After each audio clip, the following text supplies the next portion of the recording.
যদি সিভিলিয়ানদের হাতে কোনো আইনশৃঙ্খলা বাহিনীর রাইফেল যায় শুধু একটি কারণেই, একটি দল বা এটার সাথে সংশ্লিষ্ট সকল সরকারের সকল কারো বিচার হওয়া উচিত যারা এটি করেছে। আপনি যখন স্বরাষ্ট্র মন্ত্রণালয়ে ছিলেন তখন আপনার রাইফেল এবং স্নাইপার রাইফেল এবং গুলির প্রসঙ্গে আপনার কথাটি বলে আপনাকে আসলে অনেক, আমি যদি এটাকে বলি হচ্ছে যে পলিটিক্যাল লিডাররা যেরকম ব্যাকলেশের সম্মুখীন হন, বাংলাদেশে মানুষরা ব্রিগেডিয়ার জেনারেল সাখাওয়াত হোসেনকে অনেক বেশি জেনেও সেই ব্যাকলেশেরই সম্মুখীন হতে আপনাকে দেখেছেন কখনো ক্ষমতাধরা। এইটা কি আপনার কখনো মনে হয় যে হাইন্ডসাইট আপনি যদি পুরনো জিনিসটা দেখতে চাইতেন তাহলে এই কথাটা আপনার না বলতেন যে না এই 7.62 রাইফেল স্নাইপার কোত্থেকে এসেছে, এটা তো পুলিশ ব্যবহার করে না, এই বক্তব্যটাকে আপনি না দিতেন? এরকম কি হয়? না না না না না না আমার কথাটা আমি এখনো পরিষ্কার করে বলছি, যেটা পুরনো জিনিস বলার কি। আমি আমি জানেন খালেদ, আমি তো আপনি যে 15 বছরের কথা বললেন, এই 15 বছর কিন্তু আমি একটা কথা বলেছি, যখন এই ধরনের সরকার কোল্যাপস করে তখন কিন্তু দেশের প্রতিটি অঙ্গ কোল্যাপস করে। বুঝতে পারছেন না, আমরা একটা কোল্যাপস অ্যাডমিনিস্ট্রেশন, কোল্যাপস কান্ট্রির মধ্যে বসে আছি। অনলি 10 months 11 months, হ্যাঁ, 10-11 মাসে আপনি আরো কাউকে নিয়ে আসেন, ইট ইজ ভেরি ডিফিকাল্ট। একটা হোল সিস্টেম হচ্ছে কোল্যাপস।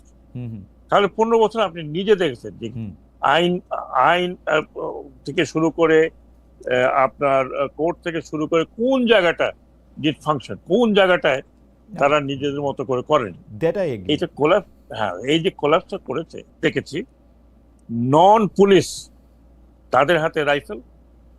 আমি তো এখানে, আমি যেখানে আছি দিস সেন্টার, তার মানে আপনার মহাখালী, আমি আমার ছাদের উপর থেকে দেখেছি রেস্কিউ করতে এয়ারফোর্স দিয়ে তারা লুঙ্গি পড়াচ্ছিল। তারপরে ছাত্রলীগ, যুবলীগ, আমি যদি আপনাকে ভিডিওগুলো দেখাই, তাদের হাতে স্নাইপার রাইফেল, তাদের হাতে 7.62 এভিডেন্ট। আমি সে কথা বলেছি, এই পুলিশের রাইফেল এই সিভিলিয়ানদের হাতে কিভাবে গেল, এটার ইনভেস্টিগেশন করতে হবে। How this rifle has gone, it's dangerous issue. এটা ইস্যু হিসেবে অবশ্য খুবই মারাত্মক। আমার মনে হয় যে সরকার সেটিকে আসলে খুবই গুরুত্ব দিয়ে এটি তদন্ত করা উচিত, দরকার হলে আন্তর্জাতিক তদন্ত করা উচিত। যদি সিভিলিয়ানদের হাতে কোনো আইনশৃঙ্খলা বাহিনীর রাইফেল যায় শুধু একটি কারণেই, একটি দল বা এটার সাথে সংশ্লিষ্ট সকল সরকারের সকল কারো বিচার হওয়া উচিত যারা এটি করেছে। এটি আসলে আমি সেটাই বলেছিলাম, তখন বলেছিলাম যে আমি হোমে আসছি, আমি এটা তদন্ত করব। কিন্তু আপনার কথা শুনে অনেক আওয়ামী লীগের খুশি হয়ে এরকম ভাবে বলতে চেষ্টা করেছে যে এইগুলি আসলে শিবির বা জামাতে ইসলামী এই 7.62 রাইফেল নিয়ে, পাকিস্তানি বাহিনী 7.62 রাইফেল নিয়ে আসলে গুলি করেছে, এটি বোঝা গেছে। এবং আপনাকে মন্ত্রণালয় থেকে চেঞ্জ করে দেওয়া এটা খুবই কোইনসাইড করেছে ওই সময় জিনিসটা, যে আপনাকে সরকার বিব্রত হয়েছে। না না না না শোনেন, আমার দায়িত্ব ছিল, আমি মনে করি আমিও হোম মিনিস্টার থাকলে এখন আমার দায়িত্ব ছিল কি ছিল না, এটা বল, এটা আমারই দায়িত্ব ছিল, তাই না? রাইট। আমি তো তখন একথা বলেছি এই কারণে যে অনেক রাইফেল আমাদের হারিয়ে গেছে। তখন আমি যখন ছিলাম 2500 রাইফেল 7.62 ওয়াজ নট অ্যাভেলেবল। হ্যাঁ, কোথায় গেছে এগুলো, war they have gone.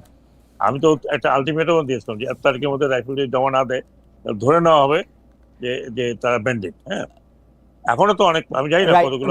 Right. আমার এই প্রসঙ্গে শেষ প্রশ্ন, কারণ এটা নিয়ে আমি আর আপনার সঙ্গে এই মুহূর্তে, কারণ আমাদের অনেকগুলি বিষয় রয়েছে, নির্বাচন এবং অন্যান্য আপনার মন্ত্রণালয়ের বিষয় নিয়ে। আমি শুধু একটা প্রশ্ন করতে চাই, আপনি যে প্রসঙ্গটি তুলেছেন, যে প্রশ্নটি তুলেছেন, যেটি আমাদের সবার মনে এই প্রশ্ন, কারণ ময়নাতদন্তের মধ্যেও যখন এই রাইফেলের অস্তিত্ব, গুলির অস্তিত্ব, অন্য অনেক মানে যেটাকে হচ্ছে আদালতের কাছে গ্রহণযোগ্য অস্তিত্ব যখন ধরা পড়ছে, আজ না হোক ভবিষ্যতে যখনই এই মামলাটি উঠবে তখন এই কথাটি উঠবে, সরকার কি এইগুলির তদন্ত করছে? আসলে কারা করেছে এগুলি, কারা এর জন্য ছিল, সরকার কি এইভাবে তদন্ত করছে?